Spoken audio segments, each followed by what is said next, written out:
मुझे भी बताओ ना, अग्रसेन महाराज कौन थे? अच्छा बेटा, बताता हूँ कौन थे।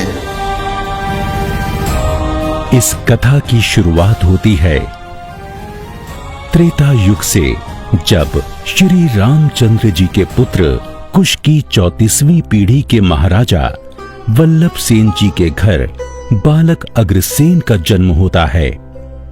बालक अग्रसेन की कुंडली देखकर ज्योतिषी ऐलान करते हैं कि ये बालक परम प्रतापी प्रजापालक महान शासक बनेगा और इसका कुल इसके नाम से जाना जाएगा। बालक अग्रसेन को शिक्षा ग्रहण करने के लिए मुनि तांडेय के आश्रम में भेजा जाता है, जहां से युवा अग्रसेन अच्छा शासक और मार्गदर्शक बनने के गुण लेकर निकलते हैं।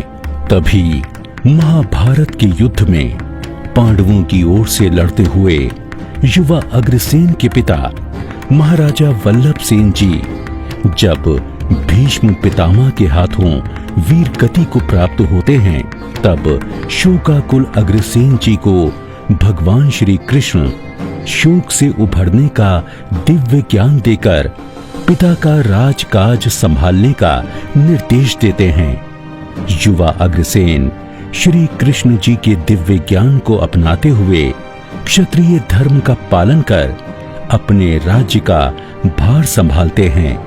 उस समय क्षत्रिय धर्म में आहुति के रूप में पशुओं का बलिदान दिया जाता था, जिसे महाराजा अग्रसेन पसंद नहीं करते थे। इसी कारण उन्होंने क्षत्रिय धर्म त्याग कर वैश्य धर्म स्वीकार किया और कुल देवी लक्ष्मी जी के मतानुसार उन्होंने अग्रवाल समाज की उत्पत्ति की और इसी वजह से उन्हें अग्रवाल समाज के जन्मदाता देव का दर्जा मिला। अग्रवंश के गोत देश में जिंदल बिंदल सिंगल है, गोयल धारण मंगल मधुकुल बंसल कंसल उच्छल है। गर्ग है कोई कोई नागल, गोयन ऐरण तिंगल है। शेष बचे हैं 3 नाम जो तायल में तल भंदल है। सभी एकता के संबल हैं।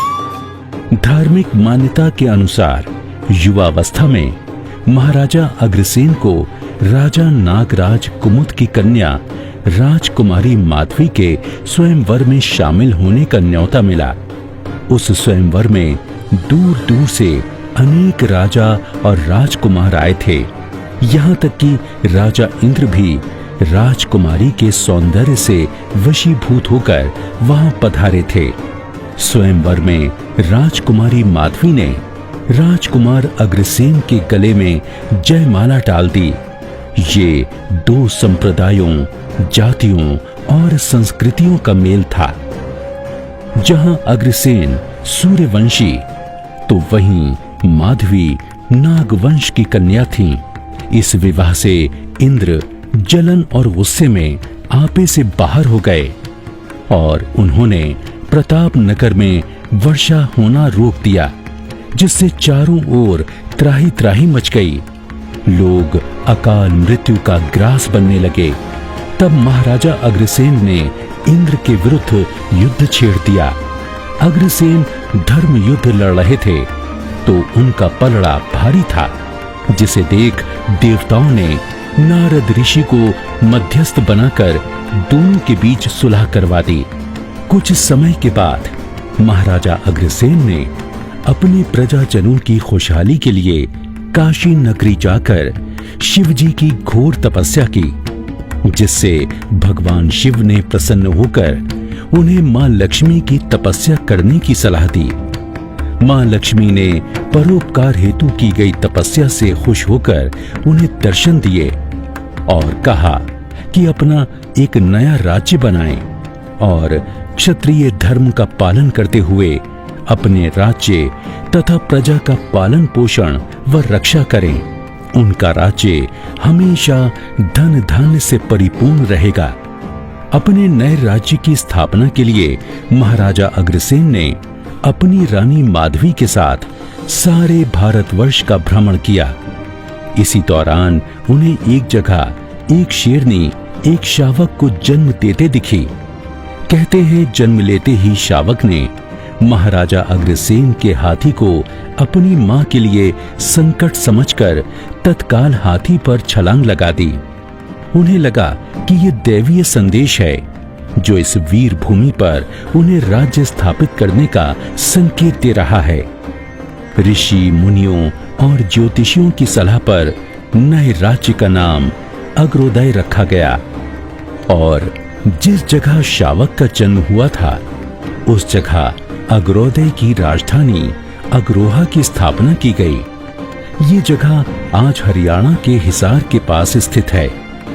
महाराजा अग्रसेन को समाजवाद का अग्रदूत कहा जाता है। अपने क्षेत्र में सच्चे समाजवाद की स्थापना हेतु उन्होंने नियम बनाया कि उनके नगर में बाहर से आकर बसने वाले प्रत्येक परिवार की सहायता के लिए नगर का प्रत्येक परिवार उसे एक तत्कालीन प्रचलन का सिक्का व एक ईंट देगा, जिससे आसानी से नवागंतुक परिवार स्वयं के लिए निवास स्थान और व्यापार का प्रबंध कर सके। महाराजा अग्रसेन ने तंत्रीय शासन प्रणाली के प्रतिकार में एक नई व्यवस्था को जन्म दिया। उन्होंने पुनः प्रतिष्ठा का बीड़ा उठाया। इस तरह महाराजा अग्रसेन के राज्यकाल में अग्रोदय दिन दूनी रात चौगुनी तरक्की करने लगा। कहते हैं कि इसकी चरम समृद्धि के समय वहां लाखों व्यापारी रहा करते थे। माता लक्ष्मी की कृपा से महाराजा अग्रसेन ने अपने राज्य को 18 गणराज्यों में विभाजित कर एक विशाल राज्य का निर्माण किया था, जो इनके नाम पर अग्रोदय कहलाया। महर्षि गर्ग ने महाराजा अग्रसेन को 18 गणाधिपतियों के साथ 18 यज्ञ करने का संकल्प करवाया। यज्ञों में बैठे इन 18 गणाधिपतियों के नाम पर ही अग्रवंश के 17.5 गोत्रों की स्थापना हुई। उस समय यज्ञों में पशु बलि अनिवार्य रूप से दी जाती थी। प्रथम यज्ञ के पुरोहित स्वयं गर्ग ऋषि बने। सबसे बड़े राजकुमार विभु को दीक्षित कर उन्हें गर्ग गोत्र से मंत्रित किया गया। इसी प्रकार दूसरा यज्ञ गोभिल ऋषि ने करवाया और द्वितीय गणाधिपति को गोयल गोत्र दिया। तीसरा यज्ञ गौतम ऋषि ने गोइन गोत्र धारण करवाया। चौथे में वत्स ऋषि ने बंसल गोत्र, पांचवें में कौशिक ऋषि ने कंसल गोत्र, छठे शांडिल्य ऋषि ने सिंघल गोत्र, सातवें में मंगल जिंदल गोत्र, नवें में तांडेय ऋषि ने तिंगल गोत्र, 10वें में औरव ऋषि ने एरन गोत्र, 11वें में धौम्य ऋषि ने धारण गोत्र, 12वें में मुगदल ऋषि ने मंदल गोत्र, 13वें में वशिष्ठ ऋषि ने बिंदल गोत्र, 14वें में मैत्रेय ऋषि ने मित्तल गोत्र, 15वें कश्यप ऋषि ने कुच्छल गोत्र दिया। इस प्रकार 17 यज्ञ पूर्ण हो चुके थे। जिस समय 18वें यज्ञ में जीवित पशुओं की बलि दी जा रही थी, महाराजा अग्रसेन को उस दृश्य को देखकर घृणा उत्पन्न हो गई। उन्होंने यज्ञ को बीच में ही रोक दिया और कहा कि भविष्य में मेरे राज्य का कोई भी व्यक्ति यज्ञ में पशु बलि नहीं देगा, ना ही पशु को मारेगा, ना उसका मांस खाएगा, और राज्य का हर व्यक्ति प्राणी मात्र की रक्षा करेगा। इस घटना से प्रभावित होकर उन्होंने अहिंसा धर्म को अपना लिया। इधर अंतिम और 18वें यज्ञ में यज्ञाचार्यों द्वारा पशु बलि को अनिवार्य बताया गया, परंतु महाराजा अग्रसेन के आदेश पर 18वें यज्ञ में नगेंद्र ऋषि द्वारा नांगल गोत्र से अभिमंत्रित किया। ये गोत्र पशु बलि न होने के कारण आधा माना जाता है। इस प्रकार अग्रवाल समाज में आज भी 18 नहीं 17.5 गोत्र प्रचलित हैं। वृद्ध होने पर महाराजा अग्रसेन जी ने सन्यासी जीवन अपनाकर महालक्ष्मी देवी की तपस्या की और उन्हें प्रसन्न करके अपने संपूर्ण अग्रकुल के लिए आजीवन समृद्धि का वरदान पाया।